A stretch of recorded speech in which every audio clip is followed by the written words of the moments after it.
দেখো সাদা তেল দিয়েছি, দিয়ে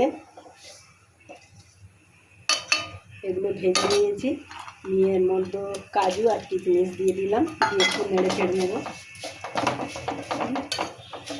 আর সিঙ্গিগুলো তো ভাজাই হয়ে গেছে, লাল হয়ে গেছে।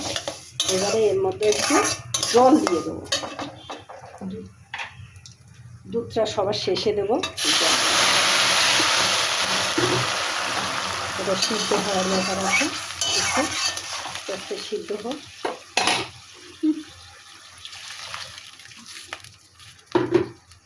তারপরে একটু চিনি দেবো।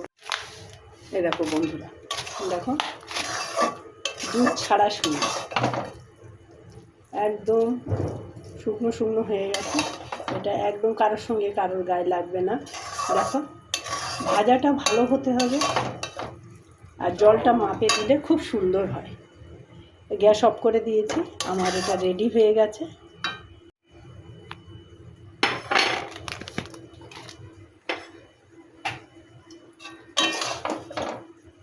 দেখো বন্ধুরা, এই দেখো সময় পুরো পরিবেশনের জন্য রেডি হয়ে গেছে।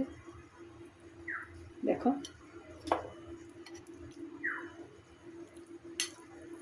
দুধ ছাড়া সময়, যারা দুধ খাও না তাদের জন্য এই ধরনের সময় করে খেতে পারো, দারুণ লাগে খেতে। যাই হোক বন্ধুরা, তোমাদের যদি এই সময়টা পছন্দ হয় তাহলে একবার লাইক কমেন্ট শেয়ার করে দিও। এই সময়টা একদম ঠান্ডা হয়ে যাবে, ঠান্ডা হয়ে গেলে কারোর গায়ে কেউ লাগবে না, একদম ঝুরু ঝুরু হয়ে যাবে। এখন গরম আছে। যাই হোক, পরিবেশনের জন্য রেডি হয়ে গেছে। পুরো ভিডিওটা দেখার জন্য বন্ধুদের ধন্যবাদ।